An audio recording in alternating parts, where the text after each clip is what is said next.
So, okay. Let's face it, if there wasn't a curmudgeon on this podcast, it wouldn't be a third of what it is. Huh? That's Huh? true. Like, gave myself no credit there, though. That's good. That's I true. liked No, it. it is funny because just to continue Mike's pre-streaming conversation, my kid also likes to walk around fairly naked, and I'm always chasing her with clothes. So, I mean, it's just part of Yeah. the cycle. Andrew's like, Okay. whatever, let him be naked, but it kind of bugs me when he's naked because he's eating naked. There's like crumbs all over his junk and stuff, and I'm just like, God, put some pants on. Then the cat gets in there, and it's oh yeah, I know. What Awful. are we talking about? That's what toddler life is like, Bo. That's- I heard described, which is Looks like so it true. sounds like my life so much. Oh my God, what's- Crofton! That's like the third time now. What's funny to Looks like I dropped peanut butter on my junk, Snoopy.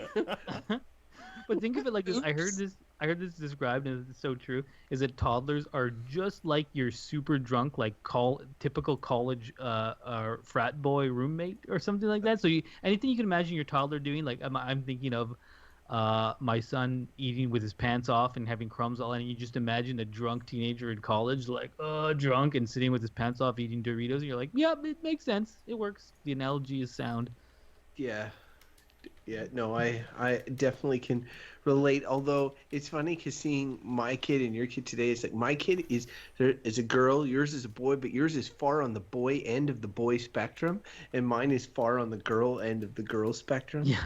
So it's just funny. like, She came, with a princess hat and double princess shirt. I My know. kid's wearing a shirt with tools all over it Yeah. and loves trucks.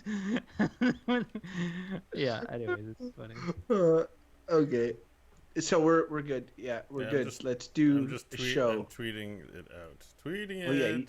because if you do a show, but you don't tweet it out, does it ever really happen? I'm No. gonna Facebook it out too. It's funny. My Facebook it out. Oh, that's a good way. Yeah. Facebook, man. Why are you guys on that shit? Oh, I posted on my thing. Well, that's fine though. Because Makes how me would, feel good. Mike, if I didn't have Facebook, how would I rub the good time I'm having on vacation in my friends' faces? I like how everyone thinks that's the thing. When Ryan said that, I was like, is that actually? Because when I was on Facebook, I did not give a shit what anyone else put, but he seemed like he really did. Like he was like, Oh yeah, I like giving witty remarks because here's the thing: if I do a witty remark on Twitter, even though it's super witty, I rarely get any like take up, unless maybe I use a hashtag or whatever. Strangers don't want to encourage yeah, me. you're never gonna get But it. when I do a witty remark on Facebook, everybody's like, little laughy face, like. I'm like, oh, I feel good now. Actually, we're gonna do a Exactly. thing. It's just like cheap Can shit you guys drugs. like make a funny face? I'm gonna do a screenshot with it. But Crofton, Okay, Mike's face is amazing. Crofton, when you were that tweet, we started getting into a tweet exchange about you being the coolest dad in the park, and I was like, why did he stop replying? Because I had a good retort Oh, I was probably doing something, but it I was just posted. really- I it's also also- posted it on Facebook, and I literally only put it on Twitter because I knew that you wouldn't be able to see it on Facebook. Oh, well, thank you for thinking of me. Yeah, And then, well, yeah, I don't know. I guess it doesn't get play there, but it's just like you're like coolest dad at the park. And then what did I say? You must be at the wrong park. And You then said it was just like the park is full of losers. Yes. So what? Yeah. Well, so Crofton was like, I go to the best parks, the best. And then he said and then I said, well, then why is it full of losers if it's the best park? Because Crofton's the coolest guy there. And I was hoping for one more retort, to which I was gonna reply. You know that comment? I'm like, in the land of the blind, the one-eyed man is king. That's what I was all queued up. I'm like, oh, what's he? Oh, please respond. Why did I ever leave Facebook? Oh God. Anyways, yeah, Twitter. He's now reached the point where he has to do social media stuff in regular media form. Like I have to Skype chat you guys to tell you about the comment that I might have made to Vern Crofton. Well, Like, that's how not a social media person I am. Anyways, okay, let's get to it. let's get to it. All right, Keep missing we're recording. Anyways, whatever. I'm doing it again on Facebook. Go on your social medias and share it out if you want. It'd be great. Oh yeah, sure. Here, I'll do that. I use social media. I I just don't have my shared. phone. I just shared. What do you call it? The episode you put up today. Nice. Oh yeah, I Um, liked it because you're burning I on I me or whatever. liked it. I liked it. I didn't share it, but I No, I clicked like. favorited it. Doesn't it do the same thing? Puts it in your feed. I don't know. I don't Uh, know. I have don't no know. followers. I don't know. I have no. Like I should quit Twitter. Why the hell am I even on it? I Actually, I don't- know I'm on it. It's a news aggregator. That's why I'm on it. Tells you what's going on right now. See, I'm gonna post the special emote you get in our chat. I don't know if you guys are logged in to watch. The bow emote. Oh wait, Wicked Kitten's there. She's a subscriber. Put your Goratho in the chat, Wicked Kitten. Oh, don't do Show it. Michael. If you're listening to Show this, Michael. don't encourage him. I want to see it. Which chat? It's the On twitch.tv/goodbadbull. Yeah, but I can't subscribe. I don't want to subscribe. You don't to have it, to so I You don't can't- have subscribe. to. I can, You just you can- literally go to the page and it'll play. You've said this so many times, and every time I've gone there, I've seen nothing. That's because your laptop's really old. Yeah, it is old, actually. I realized that the other day. And he's on a Mac. He's like, I too. see this hourglass and then the Could be circle spins. complicated for him. An hourglass. It makes that sound. Here, when it's I'm reading linking a it in the hard drive. Skype chat so you can go to Hey, what episode are we at? 198. close We're recording 198. Holy 196 shit. released this Holy week. shit, guys, we got to be. So I was listening to this podcast. It recently hit episode 500, and they did the biggest cop out shit that I've ever seen, which was like they clearly didn't have their shit together to do a big episode 500, but wanted to. So they said like, oh, they said like, oh, we're gonna, like put off episode 500 and do it later. So consider this episode 501. Oh, that's lame. So they're gonna do it like later in the year, but I'm like, no. You don't understand how numbers work. Like that's not. They're it's just like, better oh, off yeah. just skipping But they'd it. just be like, you don't understand how rain checks work. Like, the thing is whatever. it's arbitrary that it's special. So, like, I don't know what we're going to do, but if we just did an episode, that's okay. We did a big one for 100. Unless you I have know. something in mind. I'm Yeah, I all for want to do ideas. something different for 200. I want to have like. I'm not putting Like a that compilation episode together. of Family Ties where they remember the past and they put together clips. Yeah, I'm not going through clips. Unless you guys want to go through clips, I'll throw them No, in. no, Bo, you do it. No. No, there's yeah, Bo, you can do it. The last one took me a lot of time, and if I had the time, I would do it, but I don't. So, clips, unless you have them or can help me with them, they're off the table. One thing I was thinking about, like, that would be fun is like a game. Part of it, what I was thinking was that like, is that we could all by dividing it up equally, we could each take a shot at being like the host, and quiz like each other on a past verdict, like say which one of you two said this and what verdict is it from, and you get like certain points. So like we'd have to go back and maybe pick, like if we did 5 each, like just pick 5 random episodes, skip right to the verdict part, pick a notable line or something from one of the 2 others, and then the other 2 have to guess. Like, I'm doing a bad job of explaining it right now, but it's like, so it's a little quiz section where we're sort of reliving past episodes of the show or past verdicts, because it's always ridiculous to hear what we said previously in our dumb youth. I feel like I mostly stand by. I know, but that's what would be funny. Who said this?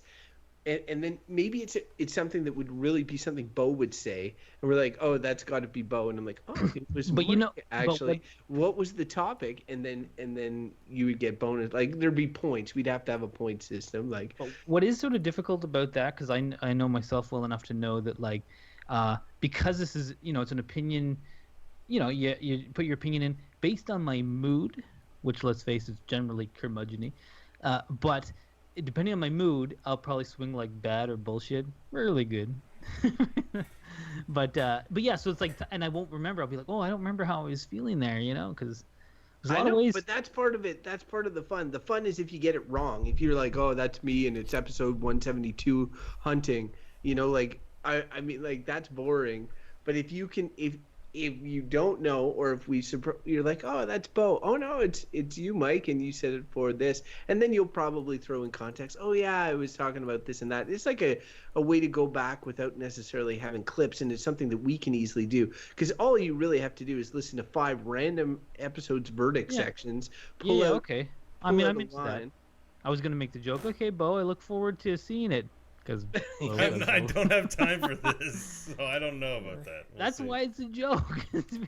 I'm like, look, Bo, Crofton can't do it. He's too busy on the marketing plan here, so I know, I know. he's got no time. I know. for it. We'll see. All right, see. let's start Honestly, the episode because I've got like a lot of shit I got to do tonight. He's got a lot of Oculus rifting to do. All right, good, bad, or bullshit. I like how both. I can't take seriously. Both you guys are like, look, let's get this done. I got shit to do. Crofton's like, I gotta play Oculus. Bo's like, I gotta play video games and have people watch me play them. I'm like, fuck both you guys. All right, good, bad, or bullshit. Episode 198, the fuck you guys edition, starts in 5, 4, 3, 2.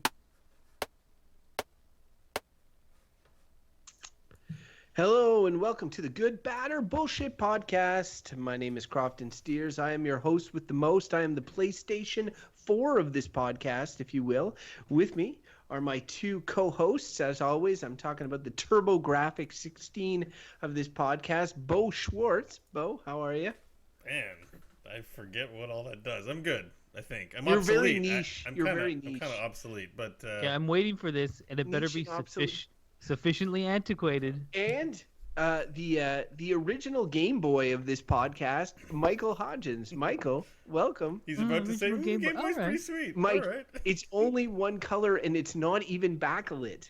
It's the closest thing to a typewriter in video games. And nobody streams No, but it. like you could have dug deeper than that. What about those one-off handheld ones that played one game and were kind of like there's way shittier. Like the Tiger Gamings, the little handheld. Yeah, businesses. exactly. Yeah, the Tiger Electronics. I'll take it. I'm the start of a new thing, a new era. You guys are just like variations of something that's been done. I'm the best variation. You're the worst. I wouldn't know. Hey, speaking of variations of things that have been done, like we all know that I want to talk about this. You guys know I want to talk about this. Let's just talk about it right away. I got an Oculus Rift today in the mail. I've been waiting for it. I've been tracking it on UPS. Put it on. I want to see it. Oh, you got your can't- headset on.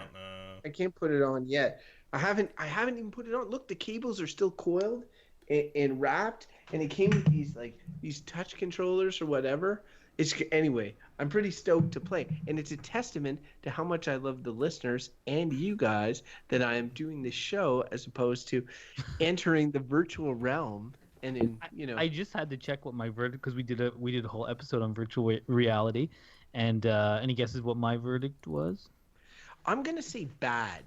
Bo? I think bullshit. Bad. I said bad. Yeah, no, I remember. Full points. Hey, this is like a sneak preview of our 200. It's funny because I was thinking about it too. Because I was thinking about that today when we were talking about verdicts and stuff just now.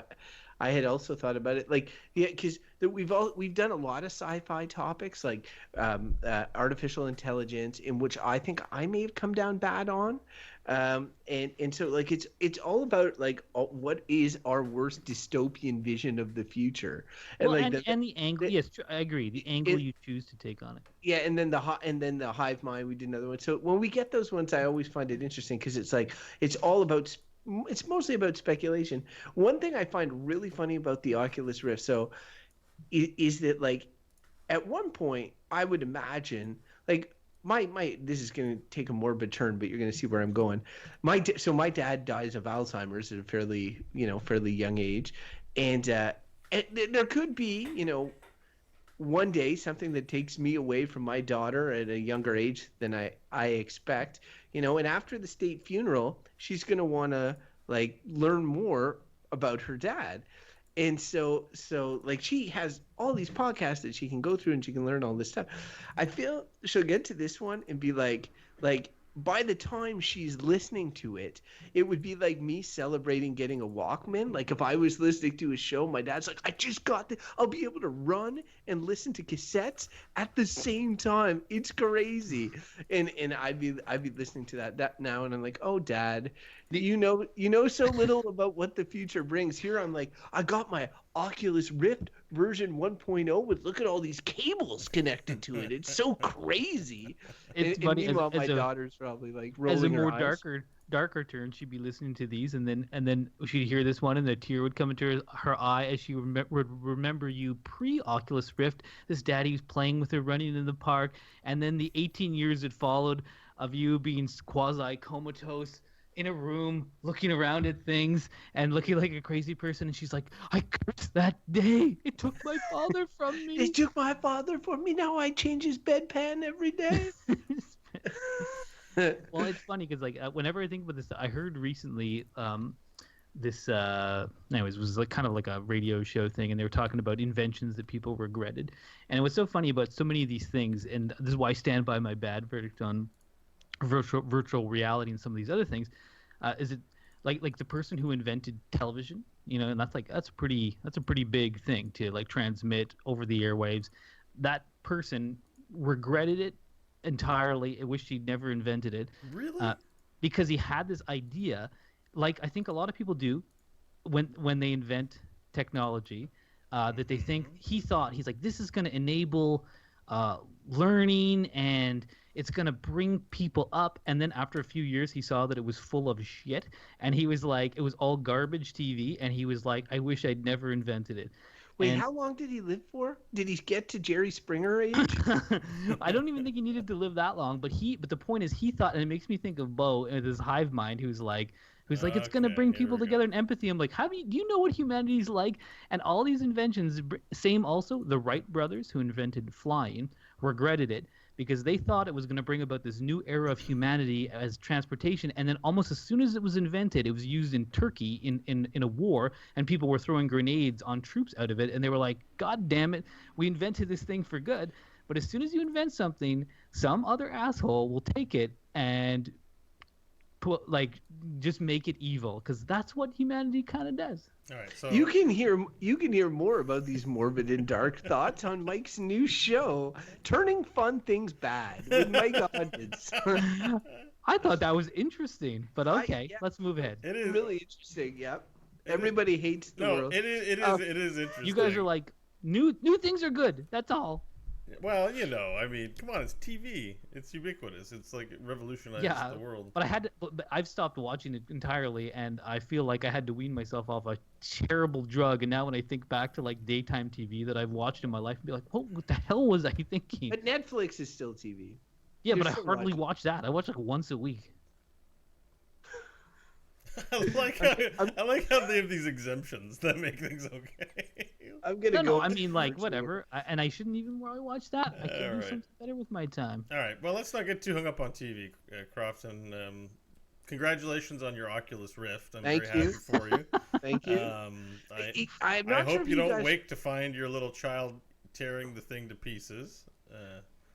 But moving away from Mike's profound cynicism on the future, I would just like to say that for me, one thing that getting this Oculus Rift is, I haven't even used it yet, so I have no idea. It could be profoundly disappointing, and God knows I've been disappointed by material things in the past.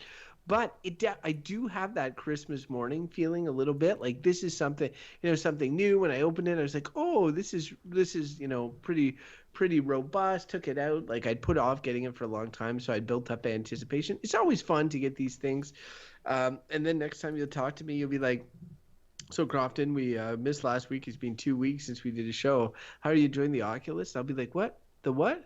The Oculus Rift. Remember? You were really excited about it? And I'll be like, oh, right, yeah. Oh, yeah, no, it's great. And then you'll be like, you're not using it, are you? I'm like, I used it for a bit, but it takes a long time to set up, guys. Now it's on my shelf. Yeah, if you don't keep it plugged in, it actually does take a long time to set up. Just also, it's a thing. Yeah, boy. That's fine. Speaking of things that take a long time to set up, the random Oh. topic generator, which Hodgins is about to set up for us. Pull the thing, and the sound Talk about a effects. piece of technology that went wrong, but yeah, I know the inventor regrets it to this day. He thought it would be used for good.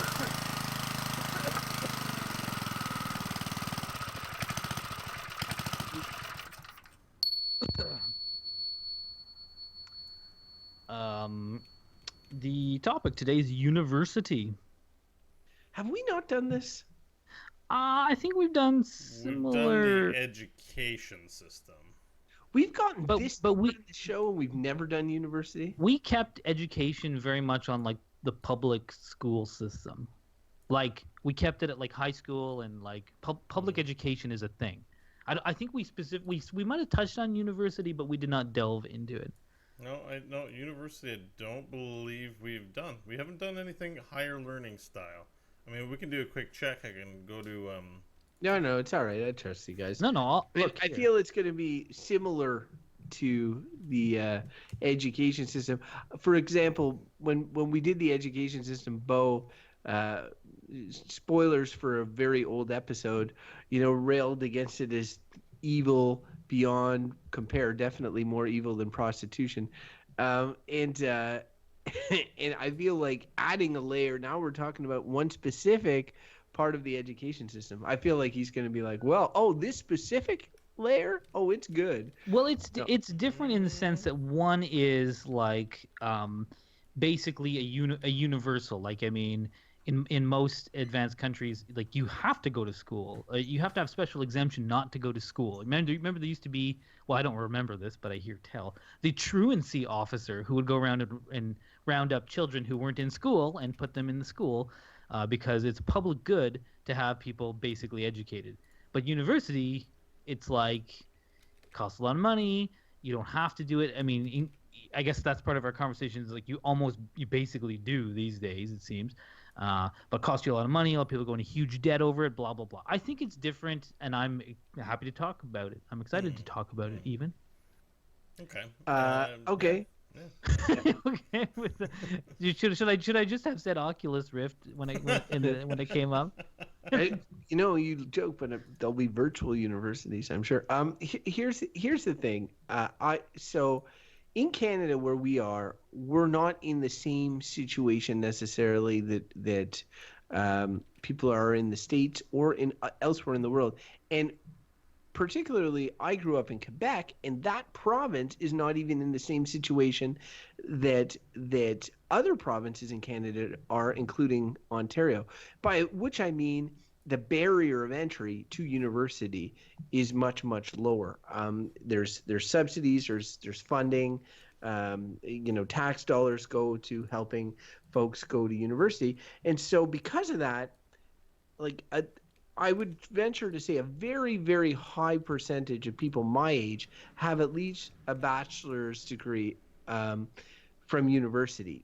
And I guarantee you, if you went to like some Rust Belt town in the States and you did like an inventory of who has a university degree, it would be much, much, much lower. And that even applies to Canada. Like I know I do have some friends who've come to the area that we live in is a very educated area, and I have friends that have come to this area from other parts of Canada, and which are the first person in their family often to get a university degree. So we are speaking from deep inside a bubble right now, and it's worth recognizing that before we get anywhere. Our views, all three of us, will definitely be influenced by the fact that we're in a place where a lot of people have gone to university, and the access to university is much easier than it is elsewhere. So have all three of us have been to university, right? To my knowledge. Yeah. Okay. Yes. Okay. But let's see. Okay, but of this, I think it's worth telling. I feel like Crofton was it was no brainer. He was going to go to university. I held off, and to be honest, didn't really. I went specifically for the piece of paper. That's why I went. Like it purely is a function of like, well, this will help me get a job. I guess I'll do it. And then Bo went and then was like, didn't finish. And I'm not saying that as any kind of slight What? against Bo. You outed me. I'm not telling people that. Just kidding. Oh, really? No, Oh, no, that's fine. whatever. Yeah. But I mean, I'd say it's not a slight, and I really don't think it is because I do not think that's a reflection of your intelligence or your work ethic or any of those things. Mm-mm. And I think that often the piece of paper that I went to get, that's what employers, that's why they wanted. This kind of proves that you're reasonably smart, you can complete things, etc.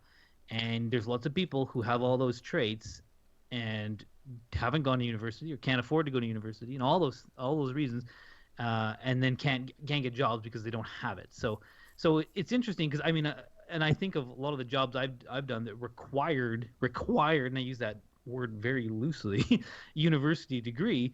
And then I think of someone like Bo who doesn't technically have his, though he did complete most of it, and being like, and not even him, other people that I know that didn't go to university be like, you do not need a university.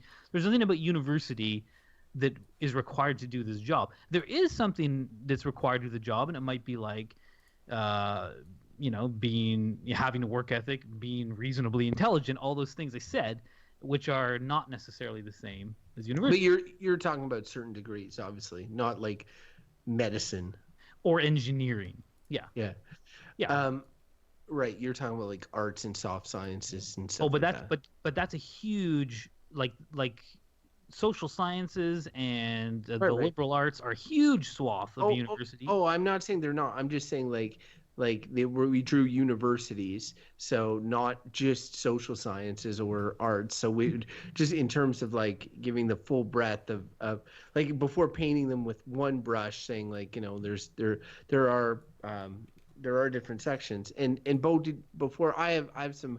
This is one of those topics I'm going to have a lot of thoughts on, but Mike just ended up talking about some of your stuff. Did you want to talk about that? I mean, well, like the fact that I didn't finish, like, so What you I were or what you were studying and how you feel about so it or I actually whatever. went to university not through graduation, although I think Mike may mirror some of my experience. But I went in as a mature student. Effectively, I graduated high school, but in Quebec we have this thing called CEGEP, which you have to do before going to university for some reason. I never really found out why. Because when I graduated high school, I just want to smoke weed, party, skateboard, and not work. That was not That's feasible. why you just answered I, your own question. I had some growing up to do at that stage, but but at a certain point, I became I had some time off. I think a lot of stuff I did in high school, I mean, I was interested in, but I got to finding my own interests. And here's why I went to university, actually. This is very personal. My girlfriend at the time, so I had one of those relationships that was like always in crisis. There was always a crisis. And one of the, not with going into the full story of that thing, but like one of the crises was, well, I really like you, but you won't be university educated, so you should go to university. And like how can I be with someone who's in the university kind of thing? And it sounds shallow, but people are young and they have these ideas. The other thing was is she was going away to university in Kingston, and I didn't want to break up because I'm stubborn. So I said, "Well, I'll move to Kingston with you," and eventually found my way in university as a mature student. So what that means is, at any age, you can actually go to university and your marks don't matter. At least I don't know if they do matter. You could apply, and I think probably there's leniency. You still have to give your transcripts I or give my something. transcripts, and I have to write a well-worded letter, and I'm a good writer, so I know the letter was good. But I got in that way. But the deal with mature student is you can't take a full course load right away. So you actually end up doing 6 years for 4 years. Anyways, a lot of time goes by, and I take one course for 1 year, and then 3 courses, and 5 courses. And what was great about it is that when I was going to school, I was going for reasons that I mostly enjoyed. I was kind of proud. I took drama. I was proud of the classes I was taking. I loved going to theater classes. I sort of hated that I had to take electives in art. That's so stupid. The business one I didn't mind, but English, oh man, English is like literally torture. Like if you like English and reading and things like that, and then you go to take English, it makes you hate it. At least that was But isn't my experience. First off, I have a degree in English literature, so you're coming at me. Secondly, explains a lot. Drama is English. That is literally a class. No, drama is the Greek thing. word for action, and it's the study of, performance and performance literature. So yes, it is in English, and the English language is very important. English is about being just. I can't even describe it. It's about. Do you mean horrifying. like syntax and grammar, or do you No, mean like English I mean lit? like English lit, like English, the humanities discipline. He's definitely targeting. He's got like a razor on my head. Look, you probably enjoyed it, but as a drama so drama has participation marks. Drama has. They value things differently. In English, you have to write the essay properly. You have to structure your ideas in the right order. You don't need to do that with Shakespeare. What you need to do is live in the moment and understand the impact of the performance that you're having on the people and the various peoples and the times. And there's study there, but it's not focused on syntactical shit and thesis statements and blah, blah, blah. Anyways, I enjoyed... At this point, a lot of the listeners are like, I think we understand why Bo isn't in university anymore. I enjoyed university. Actually, the reason I left university was this. I continued to have this relationship that was not great. That was 5 years later, still constantly in crisis, and something kind of awful happened. There was we were splitting up, and she was seeing another person, and I was feeling really down about it, really stubborn. First big breakup, first big love. I decided to run away, to leave, and that meant leaving university. It meant leaving everything, to go lick my wounds, to go compose myself, just to be away from all of it after all that time. And then I always intended to go back, but I didn't go back. Partly because I started to fail to see the value, and a lot of my reason for being in university was propped up by the need to go for the sake of the relationship, and less because maybe in a vacuum, or if I hadn't had that decision-making process with that relationship, I would not have gone. I would not. It would never be part of my story. Well, I mean, in that reason, like that relationship, it seemed pretty clear to her was basically status, and she was just like, so you were going. I mean, maybe I don't want to speculate. I don't want to bring a person who can't defend themselves. You said you made comments rug, but this is sort of true. I think it's a true thing about university. It's like it's a demographic marker, right? When you look at population, you say university level of educated. It's a way to like separate people into groups and then judge them on that. And statistically, that's very useful for sure. And there's a lot that you can see when you look at university educated areas and what that means versus areas that have low rates of university. You can see that in politics, essentially, I hate like rural areas, low educate. You see there are things that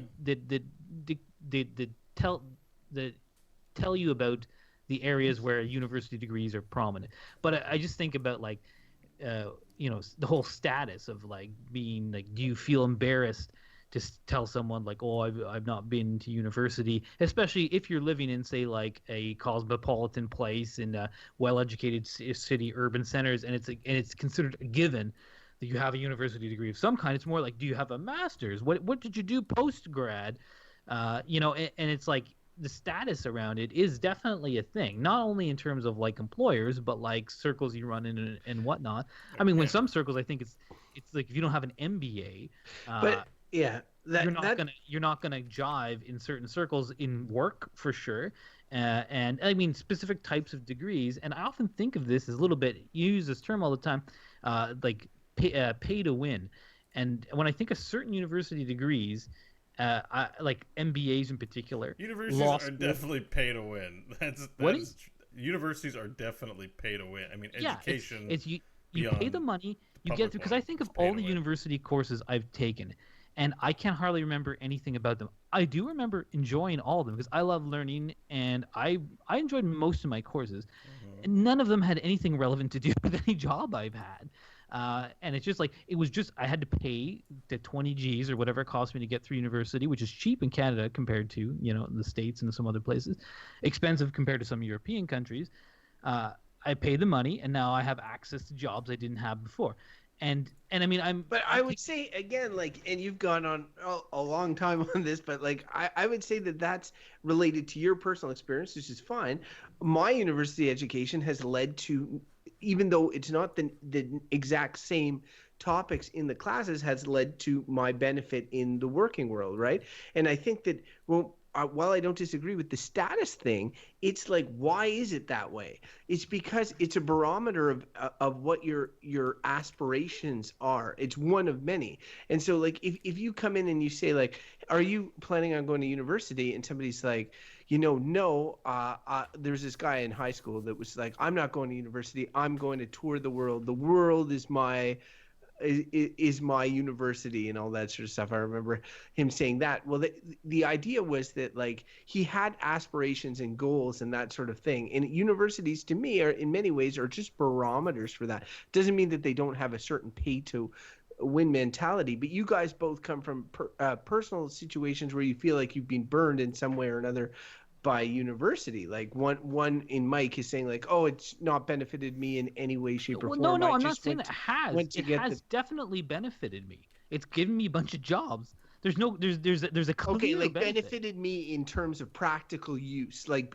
you're saying it's benefited you in terms of getting a piece of paper that has allowed you to get jobs. It's I'm benefited saying me. it's given me skills that have allowed me to develop in jobs, skills that I didn't necessarily have going in beforehand. So that, like, where I can understand both situations, and definitely I'm not blind to the fact that, like, you've got, like, the George W. Bushes of this world in the States that are getting, like, Ivy League educations and likely passing all their courses on the back of daddy's pocketbook, right? Like, that's what a lot, the pay to win thing is, a definite thing. But I think of, like, if you're categorizing something as good, bad, or bullshit, while there's a lot of negative that you can draw out of universities, the core of it is quite a positive thing, where it's like it's a den of learning. Essentially, it's where people in many disciplines, like, a lot of times you'll be like, in English, when I was taking advanced English classes, they'd be like, so what are you going to do, become a teacher? Because really, like,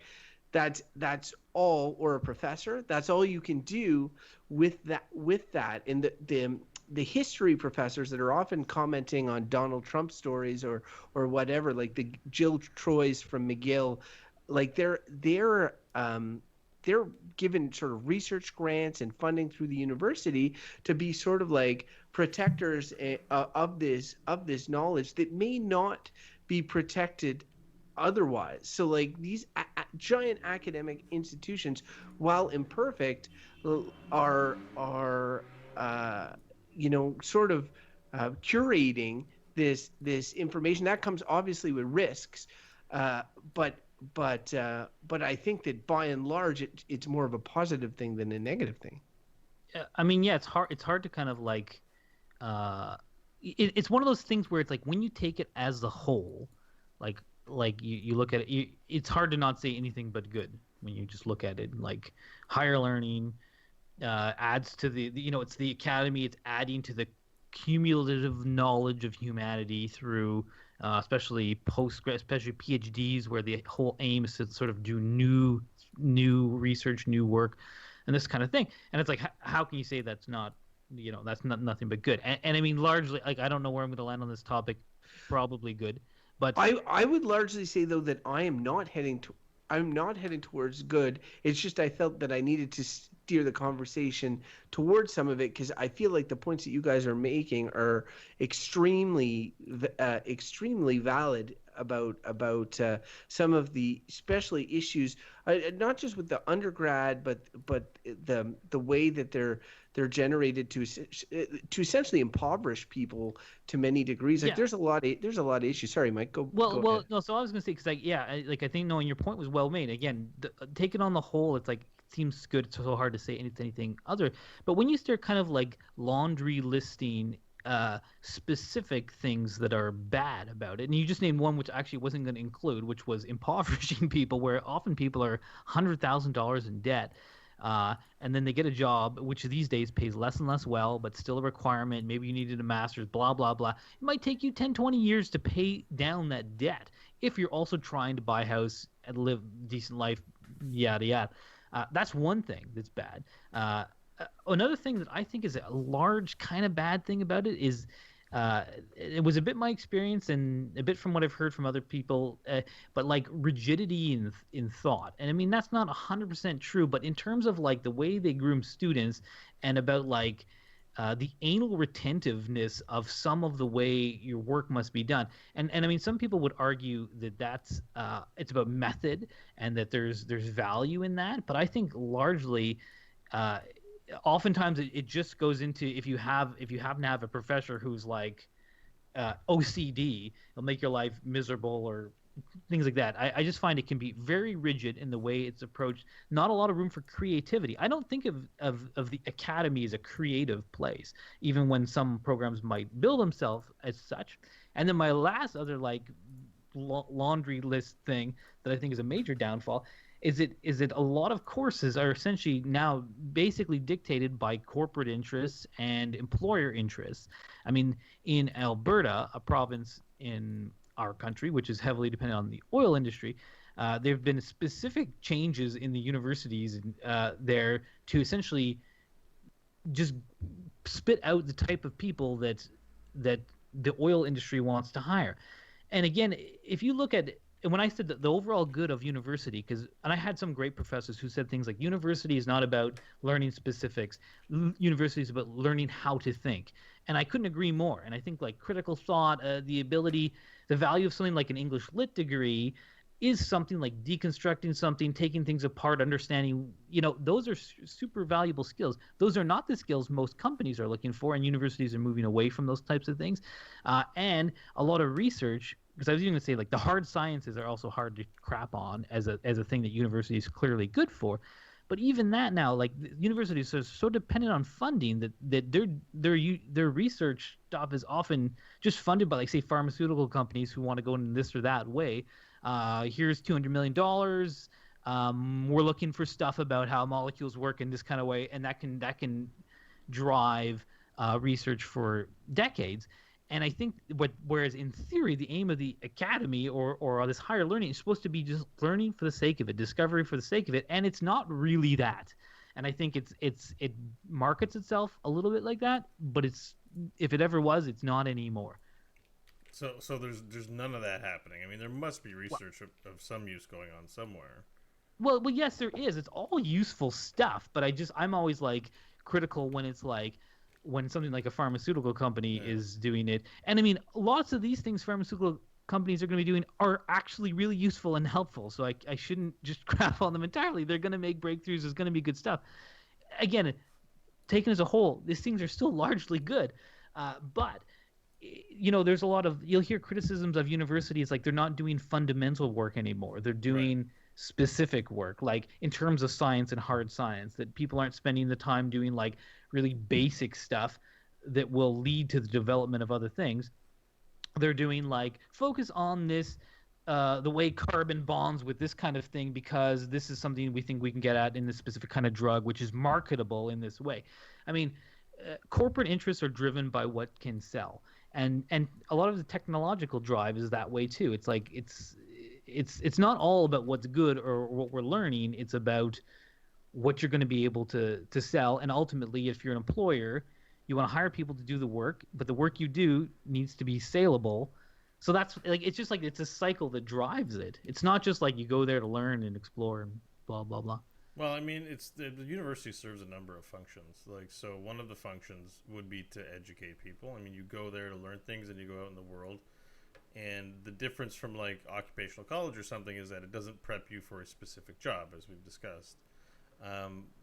But it is a place where it's kind of like a temple or something, like where science is revered, even if there are the concerns that you brought up. That these are the place primarily where a lot of science is conducted, and a lot of study is conducted. If it's not in science, it might be the study of literature, things that enrich culture, and this is where we do it. And that aspect of it, I quite like.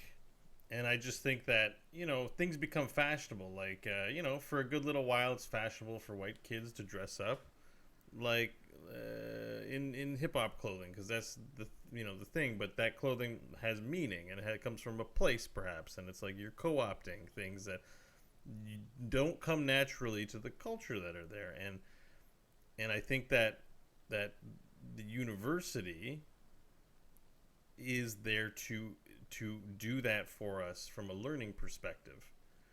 And going there is and so going there right now it's very fashionable. You have zero interest in it, but you're just like, well, now I gotta go get further education to get a good job, so I'm going to get a psychiatric degree. But you have actual zero interest in psychiatry or whatever, or it was psychology degree.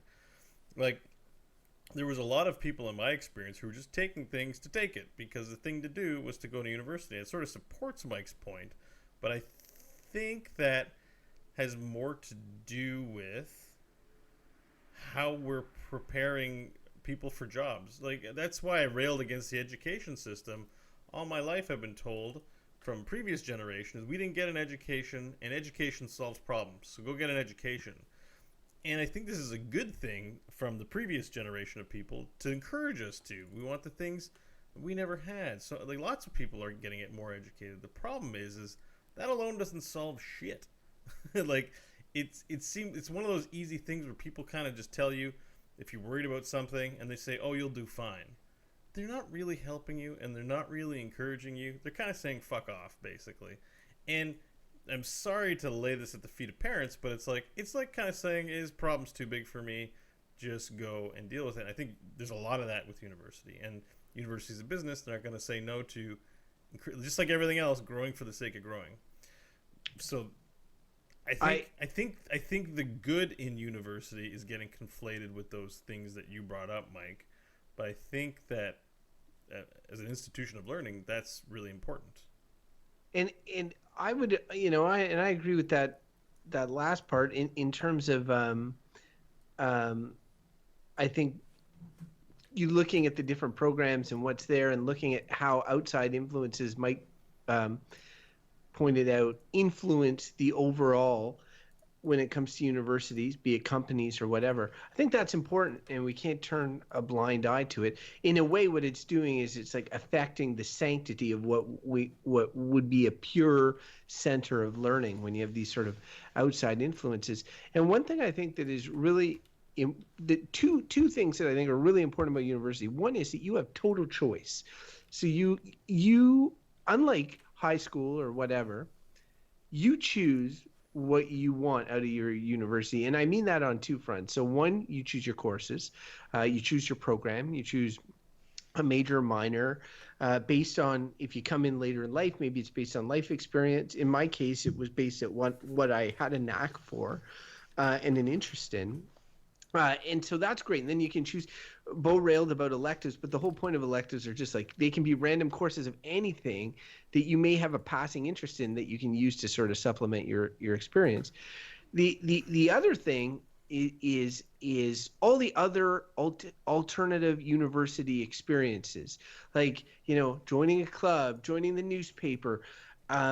University is full of the most engaged people that they'll be more engaged politically than they are at any other point in their lives in terms of what's going on in the world. When I was at university, there's constantly, and people rail against this to a certain extent, protests about everything from the university was signing a drink agreement with Coke so that every machine would be a Coke machine, and we had there were protests, and I was reporting for the student paper and doing articles, and everybody was really into this, and a lot of friendships are formed. My friendships were more formed in CEGEP, but which is sort of like early university for us here, but for a lot of folks, the communities that they develop in university are ones they carry with them their entire life. And Mike is right to a certain extent. There's a certain level of echo chamberness. However, you're always looking to be friends with people that you have things in common with. And if you're taking the same program and you have similar interests, that's a testament to, to this other person. You know right off that they like a lot of the same things that you do. Makes it much easier to create friendships. And once you leave university or any sort of schooling, having quality friendships or finding new quality friendships becomes increasingly difficult. And I've often wondered why that is.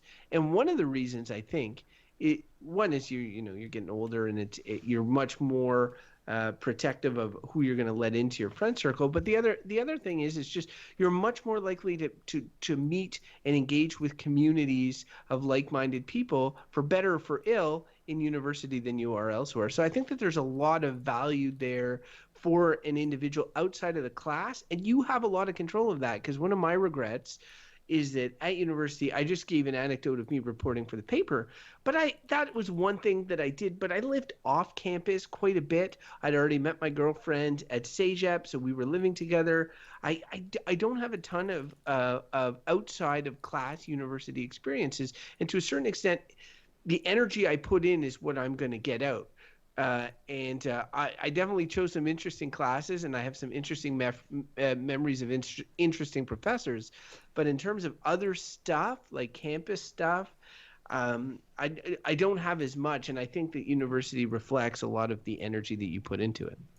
That's a really like the cultural aspect of university, like living on campus. You think of kind of like college movies as encompassing the things that are non-academic, right? Well, but that's Grafton just made this thing of face of drinking booze and stuff, but a lot of people go to university to kind of grow up in some ways. I mean, some would argue maybe you don't grow up there, you just act like a kid for 4 more years. But there is a social aspect. It's most people's first time out on their own, away from home with other people the same age, and it's interesting but what it's great about it is it has this an academic backdrop, that there's always like now you got to go to class, or now you got to write this paper. So people are doing this stuff. They're like beer bonging and getting laid a lot and doing all kinds of stupid stuff. Yeah. And not that getting laid is stupid, but you know what I mean. It's college. You did that in college. You do all kinds of dumb things. But at the same time, you're also like you're learning new things. You're going to courses. You're writing papers. You're doing. So it's a really neat mixture of these things.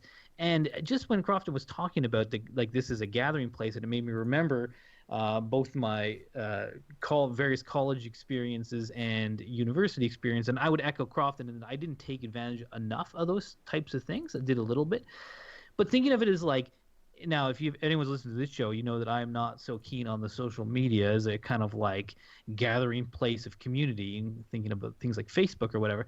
And being that university is kind of great that way, in that like it's a physical space where you're walking around, like you see people from classes, you make friends, you can join clubs, like it's almost like a physical Facebook, except it's about something that's good instead of shit. And ironically, where Facebook was created. Well, sure, because people do interesting and neat things and find ways to make money, and there's all kinds of things come out of university. But when you're in these places, it just seems, and the fact that it's a physical place that has this community, I mean, I think that cultural aspect is really good. And even though there's tons of negatives about it too, you can go on and think about like, rape culture is flourishing on many campuses, and these are real problems. But I think they're problems that if any places are looking into and thinking about this stuff, like universities are driven, I think, largely by students as well. Like a lot of the changes within the institutions comes from students, and talk like the civic minded kind of youth. And Crofton making the cliche about like protesting, it's true, but I'm like, great, people care about shit more when they're at university. Maybe they're idealistic. They leave a class with their head full of something they never thought of before, and now something rubs them the wrong way and they want to do something about it, and then they quickly become bitter and then stop doing things once they get out of university and get a job. But still, it's there for a bit before the world's beating you down. And it's people in this kind of moment of life where they're young and they're vibrant, but and they like the world's my oyster, and they're learning new things and they feel like they can change the world. It's a sort of a brief time in life, And it's kind of nice that we, in theory, fill it with and learn something, And I think of the people who, this is another kind of positive thing, these days you have to get a university degree. You basically have to get a bachelor's to even get in the door at most jobs that pay you well. And being like, and I would crap on this in the sense that like there's lots of smart people that you could hire and that's fine too. But the other end of it is that there's lots of like people who are, you know, left to their own devices would just like fritter away their brain. They would just do whatever, but say, oh damn it, I got to get a job, and then they go to university, and you know what, they're gonna learn something, and that's great, because some people are just lack that motivation, and they have lots of potential but not the like drive to do anything about it. But then society is saying, well, you're not going to have a well-paying job unless you go do this thing. And they say, okay, I'll go do it. They're going to learn something, and that's good. I mean, I'm a fan of learning, so I'm actually having trouble with this topic, and I'm like, I really want to hate on it. But no, but like really the core of a university is that it's an institution for learning. There may be systems built on top of it and cultural conventions over time, but ultimately, at the end of the day, I think the spirit of the thing is that it's a place where people can be afforded not to have to go and cut wood and be a laborer for scientific endeavors. And some of them, I wanted to say for the betterment of humanity, but not necessarily. That's not it doesn't have, it's to understand the universe. So, but yeah. One thing, Bo, and this is echoing Mike's point from earlier. It might have been your point from earlier. The idea that like, the inherent snobbiness and stuff like that with universities, and like there's a dearth of people in the trades, and your girlfriend was like, oh, I need to have a university educated boyfriend, but it's just like. Part of me would be like, okay, well, I need a significant other that has direction or aspiration. Could be going to university, could be going to like trade school, or could be, doing something else. But somewhere along the lines, like there's some sort of hierarchy that's being created where it's like, oh, you're going to trade school. Oh, you didn't think about university? Like it feels like there is a certain amount of it's a social class. Pompousness. There's a social class associated with university education. Like there just is because it takes an advanced. It's not easy what most of the programs put you through. Most of the programs, understanding physics is not easy. That's what Donald Trump's whole thing is based on. It's elites, right? It's about like the elites are controlling Washington. All these university educated, career cosmopolitan bias, like all that sort of stuff. So it's like they've built that, and I'm doing the us against it's them, but like there's this outsider mentality of people who go to universities and as like they think they're so smart, they think they know better than we do, but the joke often the joke is he's the rich elite, the actual elite, like right. Like yes, the problem absolutely. with he's fanning the flames of people who believe that misconception, because it's a perception that it's elite, right? It's a perception. It's what we think as a community, and that's incontrovertible. And Crofton, you're right. So I'm not trying to argue with you, but it's got nothing to do with elitism. At the end of the day, it's got to do with scientific pursuit. And again, these are interesting points, and it's like the whole thing of like people aren't in some ways anti-education because everyone had to have an education. All these people went to elementary school. They had to learn how to say that they were anti-education. Right. They had to be able to read the news, or whatever. Well, these days, I guess you don't have to even read you can just watch it or whatever. But the point is like it's not anti-education, but it is elite in the sense, and again, we come back to some of the negative points in the sense that if you don't have any money, university is getting to be a worse and worse deal. Like these days, it's a bad deal. It costs a lot of money, and the job that our parents, the boomers, the baby boomers, the job that they were guaranteed basically at a university, that does not exist for anyone coming out of university today. And even us, like people from our kind of X generation, XY generation, the that we three are part of, had it pretty good in that sense as well. But coming below us, like the 10, 20 years behind us, those people are coming out and there's like those jobs are not there in the same sense. And also the debt burden that they've had to undertake is ever increasing. So it's kind of like, and more the jobs that are there are now like, well, everyone's got a BA, so let's put a master's on because we want to get, because, and I can understand any employer being like, well, I want the best person for this job, period, right? And there's a big pool to draw from, and it's like, wow, there's people with master's degrees that don't have jobs, you know, and it's like, well, if I could get someone with a master's degree, you know, and this is not for all jobs, obviously, some don't care, whatever, but you know, and then it just keeps upping the bar, and this is upping the debt load and the, you know, and the time frame, you know, to get say like a PhD, people are in school until they're like 35, you know, and depending on what kind of academic work you're doing, that's insane if you think about it, you know. It's like, and then the amount of debt, you know, people at PhD levels are getting grants and they're kind of, you know, they're doing TA stuff, they're getting paid some money so they might be able to get through, but largely the bargain is you're going into debt when you're going into these academics on banking on, when I get this higher education, I'm going to be making six figures and I'm going to pay it back, blah, blah, blah. And that used to be like a solid bet, less and less so now. And there are other education streams, because again, this is another angle on it. People that are just, you know, figure stuff out and are smart and can prove that they are. You know, I think of this friend, a good friend of Bo and I think I might have brought him up before, this guy Nick Lynch, who only has a high school education. As far as I know, maybe he's changed it now. But it's like one of these like computer genius guys, right? He was just like, he just could figure it out. He was clearly smart, would read stuff, learn stuff, and I think he went to college just to be like, well, I guess I got to do computer science stuff, and then got some job somewhere, and they're like, why don't you quit school? You know as much as anyone working here. So he did, and they just gave him a job because that employer didn't care. They're like, we need someone who understands coding. You know how to code, done. And they didn't care, you know. But these are like startups, companies that can do stuff like that. Whereas traditional organizations like governments and whatever, they can't play ball on that level of like, can you do the thing? They can only play ball on rigid structure of this is how you get in, and it's like you know you need to have done this, you need to show your requirements, blah blah blah. And they're getting lots of good people, and they're missing lots of opportunities because of that.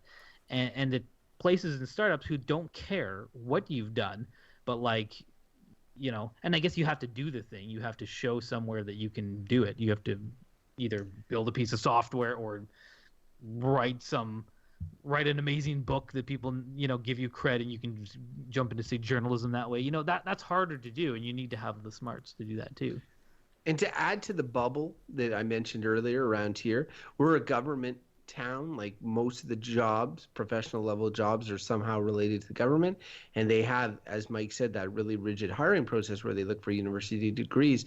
So even amongst like the population in the city that we live, the university degree per capita is probably, you know, off the charts. I'd be interested to see how it compared to like regular places that are not insane like this, and definitely has affected how, you know, how I view things.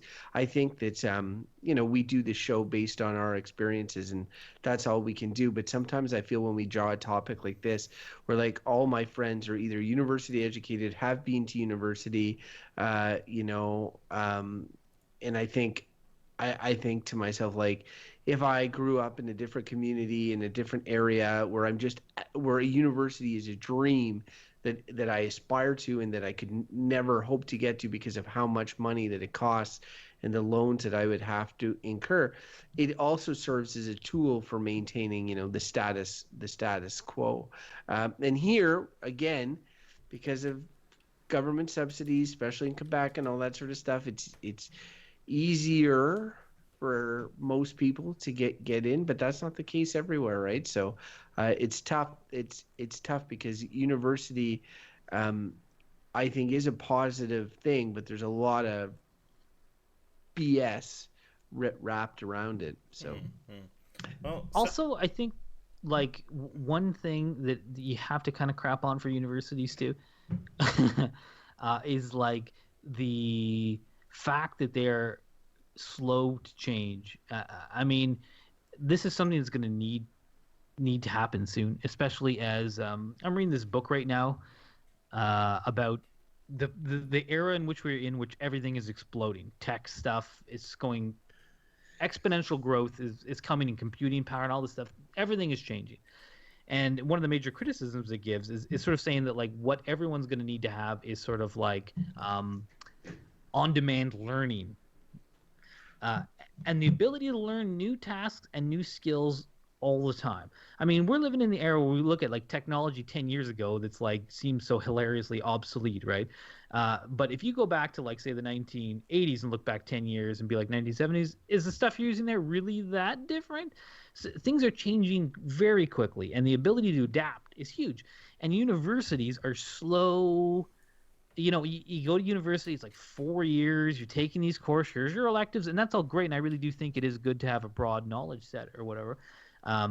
But there's gonna, and these things are starting to evolve, but you know, the traditional university is having a hard time keeping up because their paradigm is one of slow, right? It's slow moving, it's commitment of time. And if you're someone like me who often thinks about retraining or developing new skills, and I like learning all the time, I'm like, I don't want to go to university for 3 years again. God damn it, I already did that. You know, I spent many years in college and university. I don't want to go back. I can't afford it. I don't want to go back into debt to do that. I do want to learn, and I don't want to do it in 4 years. And I don't need to, frankly. Like I'm good at learning at this point.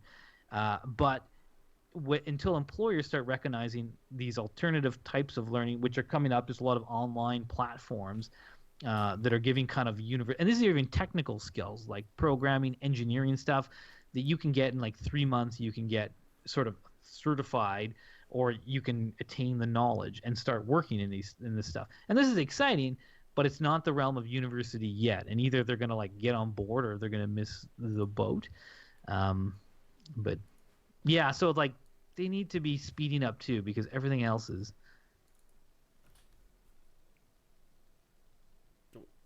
Oh, Everything else is like you just stopped talking mid sentence. Everything else is. Was that mid sentence? Oh, the way that you enunciated the sentence, it sounded like, and everything else is, and we're like, everything. Yeah, everything else is speeding up. So why aren't they? There you go. He did it. He got there. Sorry to leave you guys hanging there. That was the funniest I was like, thing is I've everyone seen. muted? What's going on? I mean, here. we were giving you space. I think Mike should do a one-man show. I think he's ready. I think he's ready. I know more about universities than I have in a lifetime. We are 55 minutes in. Is everyone got everything they have to say off their chest? You know, we started the show by the answer is, Crofton? The answer is no, but we should do verdicts anyway. Okay, because I was going to say, we talked about my university history. I don't really think we got a good picture of either of yours. We kind of just turned sharp right turn. You kind of go there. Yeah, sharp right turn into society. All right, but cool. Let's bring out. That's what we do. We drew the topic. You went into some diatribe about your personal life. I thought you were prompting me to talk about my university experience. Yeah. Yeah, just wanted to talk about your university, like if you liked your classes. I'm still waiting to find out about what. You never told me if you liked your classes. You started talking about your drama, Crofton. Drama. What? I want to hear before we go to verdicts. What was so special about English Lit that you liked it? What did you take away from English Lit? Did you go to English Lit classes and be like, "Oh yeah, this is baller"? Oh, okay, can I tell us? Yes, I'll tell a story. So I had grown up loving fantasy books. Like I was really big into fantasy books, and as I think every teenage boy is, I can't prove it, but it feels like that. And I got to university and I had to read, like I took 3 English classes a semester, and for each class I had to read a book a week. Okay. Mm-hmm. And like a novel, and some of them were really dense, like Milton's Paradise Lost, or like, you know, like Lord Conrad's Lord Jim or something like that. And it's just, it would be tough to read, and I'm not a fast reader to begin with, much less read 3 books a week, one per class. So pretty much I had to like I could read 1.5 books maybe a week, and so I'd have to drop a book or whatever. And they generally knew that. Like come test or essay time, you would often be able to choose between certain books. So there's some books that I've literally attended 3 lectures for, but have never actually read. And but there was one class I took was science fiction, and I really like science fiction.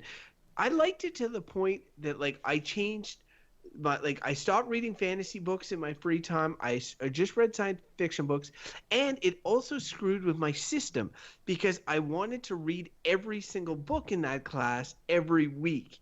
So and technically that's good. I should be doing that, but it impeded my ability to do it for other classes. So I almost failed a class because of this stupid science fiction class, which was awesome, and every single book was really good. Many of which I keep on my shelf, and some I have reread since then. And I've taken a huge interest in science fiction. Like I've tried to write science fiction, movies, everything. So it's really changed like how my interest in terms of in personal enjoyment has moved almost entirely away from fantasy towards science fiction. Is that what you're looking for, Bo? I For a mean, yeah, personal I was anecdote? just, yeah, that's a good one. Yeah, that's what I wanted to know. I just wanted to know, like, did you enjoy it? And it sounded like it was. It's I like enjoyed it was that your class, kind of but BDSM. Like it was torture, but you dealt with it and feel I good love about it. that class. But then there's some classes like that I would take, and it's like, oh shit. So some were mandatory, some were not. But generally, the older it was, and this is the less you can relate, the more the more it feels obtuse and less enjoyable and more like processing documents, even Yeah, if it's of a different. It's I harder mean, to. Yeah, that's a really interesting point. I took the romantics, and I couldn't read a single thing. It's tough. I thought, oh, this is cool, the romantics. Let me dig this. And I'd be 5 sentences into anything from the giant textbook that had all this poetry and writing it. I'd be like, oh, I hate English so much. Well, what's I funny, hate English literature so. I didn't realize. I thought I liked books. I fucking hate books. you didn't pick right because this is another sort of angle on the university thing and a personal story as well. When I was in university, I just took essentially the utilitarian equivalent of what Crofton took. I just took communications, where he took English lit, which basically gets you the same jobs. I took communications, so basically, you get some communications textbook, which is boring as hell, but which is easy to skim through, right? You look for headings, you read paragraphs here and there, you can put an essay together, you can get understanding very easily.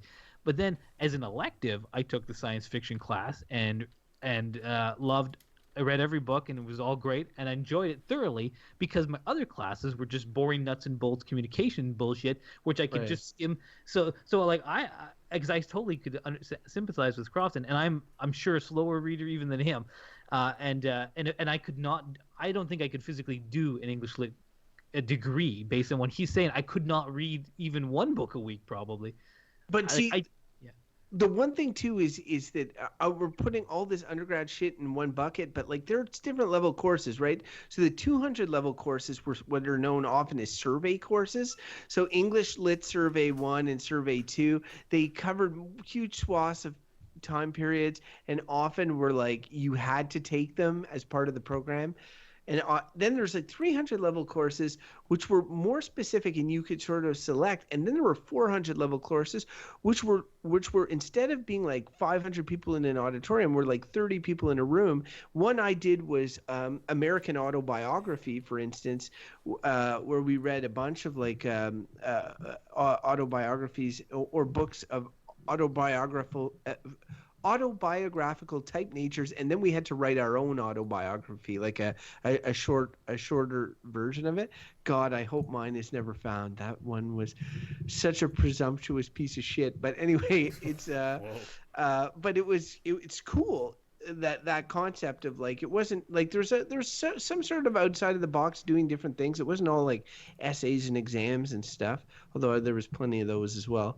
Anyway, with that said, shall we move into verdicts? Yeah, let's do it. I think we're ready. Mike, you got any more? No, Mike's good. All right. Okay. Where's the farm animals? Someone No, find me the let's do farm it. animals. Farm Where animals. are they? Bah, bah, bah. I can't find the farm animals. Are those farm animals university educated? Because I don't trust their Bah. buying. There they go. Here they are. Come on in here. Get in here. Come on. Let's go. Let's go. Let's go. Let's go. Get in there. Order, I said. Order in the court. All right. It's verdict time. I'll go first. Okay. What? Really? Well, yeah, it's funny because like I really want crap on this, as you can probably tell from. I could see you wanting to crap on it. And I did a lot. there's a lot negative, but coming back to the point I made at kind of the start, and which Crofton really first brought up, it's just like the whole thing is good. I'm just gonna say it. That's my verdict. Good. Oh my God! Really? I know. Wow. Look, university is good. That doesn't mean there's tons of shit wrong with it. There's lots of things that are good that have tons of shit wrong with it. But the whole thing is about trying to learn something new. I love learning. When I think of some of the random courses I took in university, and I like random knowledge. Like that's if anything, that's my problem in life. I like learning about. I too mean, many that's different how you things I ended have. up with the random topic generator, right? That's canon for the lore Yeah, of our show. for me, I'm like, I learned about anything new any day. I would love it all. But you get me to focus, and now you got a problem. But it's just like it's going to learn something, and I think there needs to be a lot of improvements to university, and I don't want to go through all what I think those are, but it can be fixed, and I do think, and again, Crofton brought this point up too, which is good. The whole culture of university, I think it's kind of people are at the right age to try to get them interested in something, and university is a good way to do that. And hopefully anyone who goes gets something out of it. Again, the debt thing in particular, I feel like universities should be made free. Like I feel like that should be done like tomorrow. It's never going to happen in the States, obviously, because people are crazy down there. But in Europe, it's happening. Universities free in some Scandinavian countries. I don't know all of them, but it's happening. There's talk of it in parts of Canada. It should happen tomorrow, because that elitist divide, where it's like, can you afford to go, can you not afford to go, would be eliminated if it was just like, I choose to go or I choose not to go. Because there's also nothing necessarily wrong with the trades or with just being like, I want to be an artist and I don't want to go to school, period. There's nothing wrong with any of that. But when you have it tied up in like, are you rich? Then it becomes you can't even get in. The barrier of entry is high.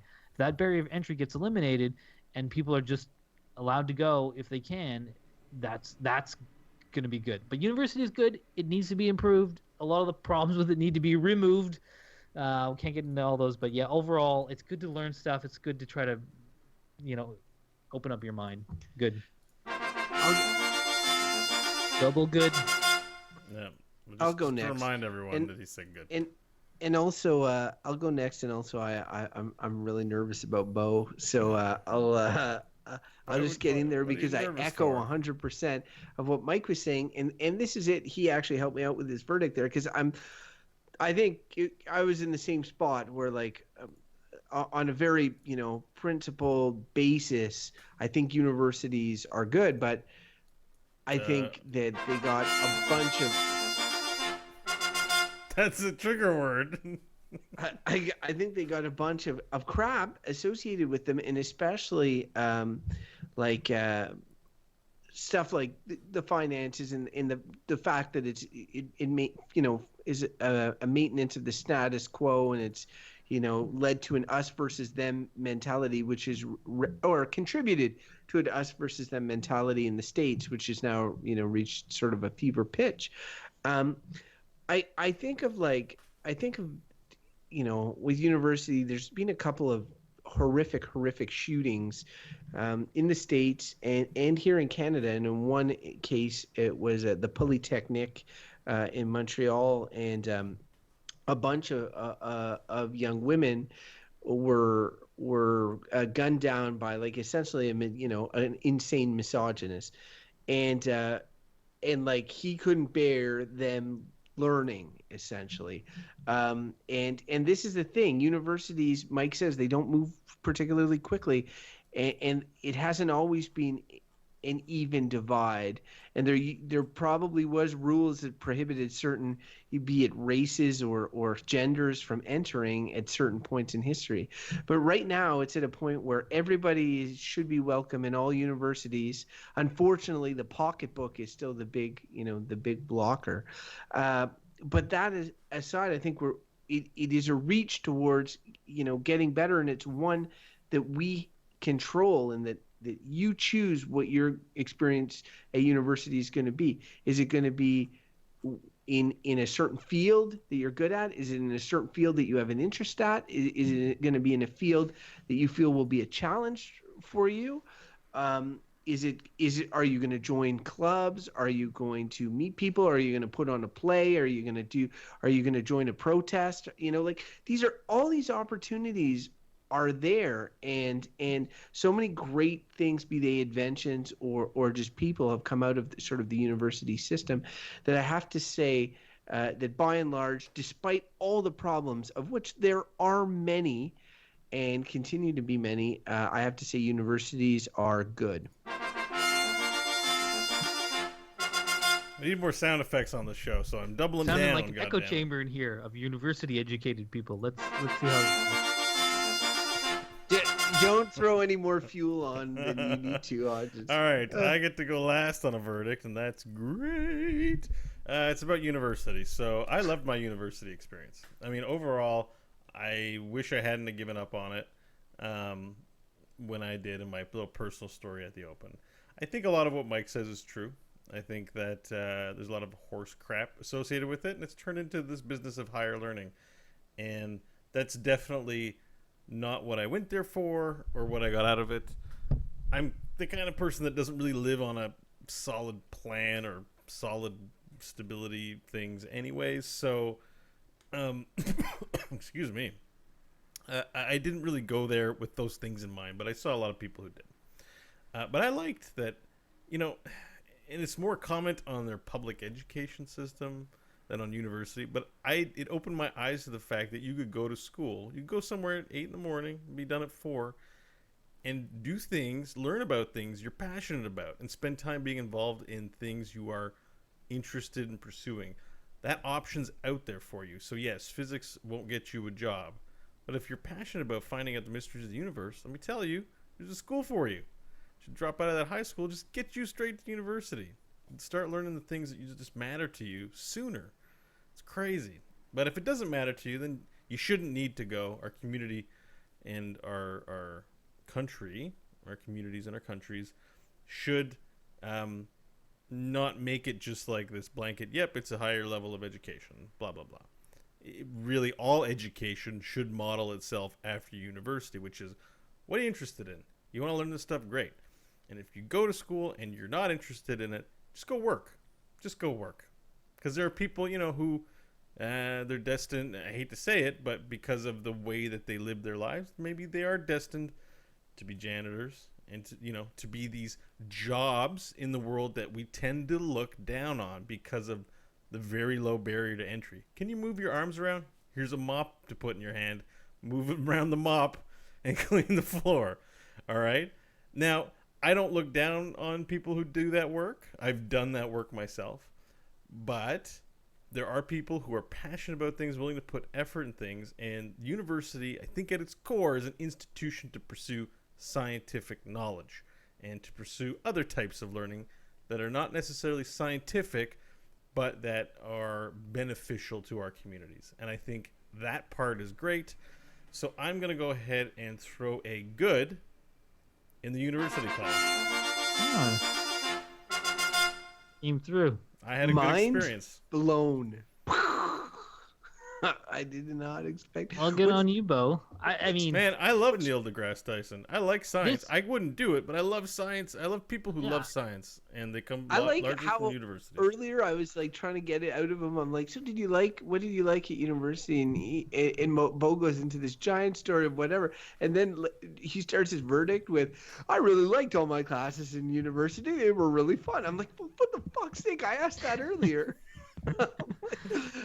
this topic was funny. Like I was thinking about my because I felt fairly like passionate about like, yeah, it's good. But during the show, there was times where I was like, oh, it's such bullshit. I'm like, oh, I'm gonna say bullshit and I'm gonna really mean it. And then other times I was like, no, you know what? University is really good. It's a really good thing. And I flip flopped like 3 or 4 times. And I'm kind of glad that I ended on the good note, because if it had been a different point in the show, I might have been like, you know what? This is fucking bullshit. This thing. But because I really have some, yeah. Well, if you want to end on a good note, you can do that by sending us an email, goodbadbull@gmail.com. Send us a topic. Maybe send us your comment. We'd love to hear from you. Also, Good Bad Bull is a bit of our keyword here. You can go to goodbadbull.com. All our episodes are on there. At goodbadbull on Twitter if you want to follow us there. Twitch.tv/goodbadbull. Subscribe and you'll be notified when we go live.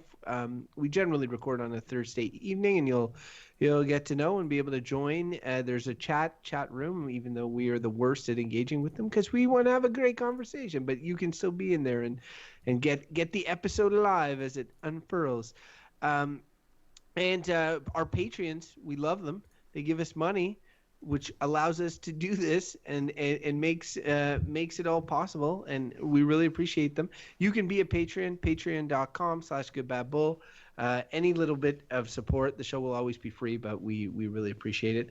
Also, we're 3 individuals of individual natures, and you can reach us on our individual channels, and I'm talking about the TurboGrafx-16, Bo Schwartz of the show. Where can they reach you? You can find me. Okay, so you can find me on Twitter at Bo Schwartz. Little heads up, I'm a Twitch affiliate now, which means I have a little sub button and some emotes on my Twitch channel. So I guess that means I'm a streamer now. I'm a video game streamer.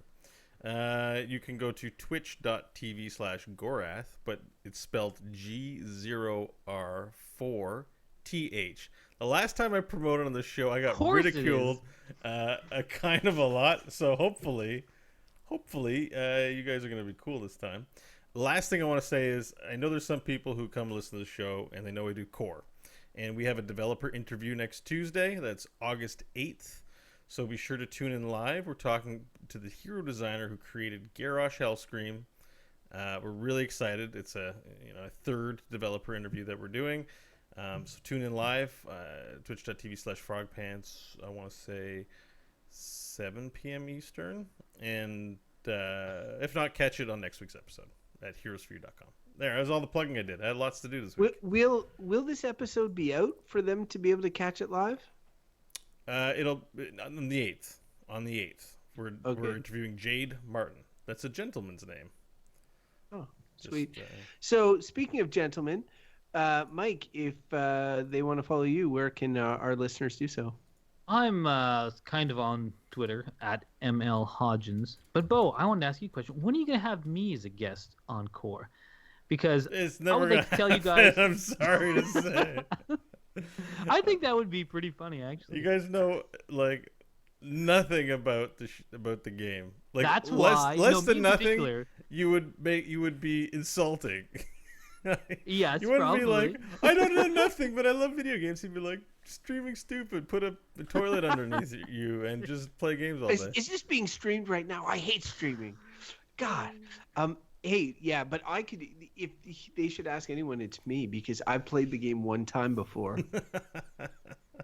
I'd be like the Conan O'Brien, who's like, I'm like, why are you playing this game? I don't understand what's with all the clicking. It'd be one of those types of things. It would be comedy gold, and then I'd ask you all to go outside and get. That's why they have John Jagger. He does that already. Is he? Oh, okay. Well, I've not listened to it, but I hear it. Not a single episode. I've been doing 2 years. No support. I've listened to some bits because I like and enjoy you, Bo. It But might be on the show. I don't listen to it. It like honestly, I listened to a bit of it, and to me, it sounded like that type of university lecture where you don't know what the hell the teacher's talking about and don't care, and then leave the class. Yeah, It was just like jibber jabber to me, and I'm just like, what? I could go do something else. I think I will, but I get that people like this game and that it's a good show. Just check it out. Core at Core. It's like walking into a university lecture where you don't know the subject matter and you just need to follow I'm serious along. about the Michael Hodgins one-man show. I think you've got it in you. The solo show. The solo, What's- like Rush Limbaugh style. Rush Limbaugh. But, I mean, not a good comparison, but, like, just No. you. It's just you.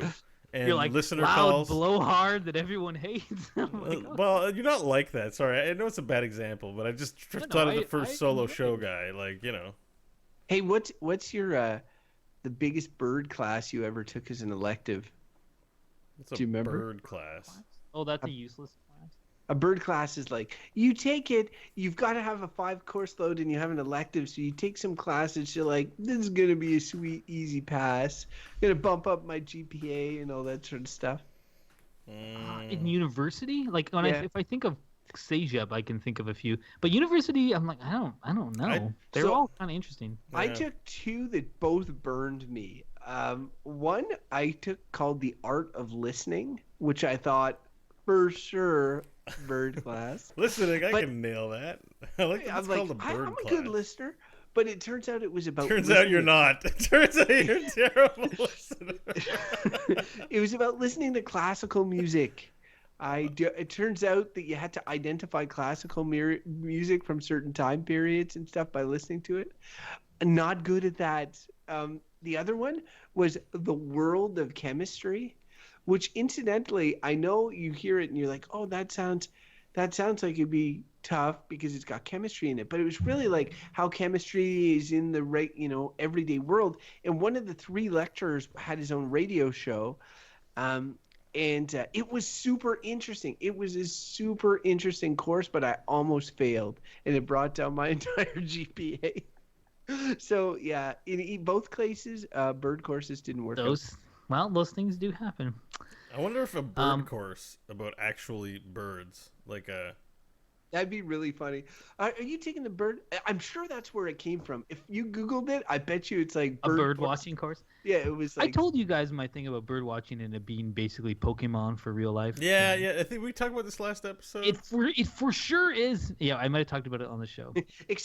Except you don't make them fight. That's a core Yeah, difference. right. Well, whatever. It's all about the collecting. Yeah, if you're just into the collecting, then you don't need. Oh, yeah, we did collectible card games last week, so I think that's when the bird watching came up.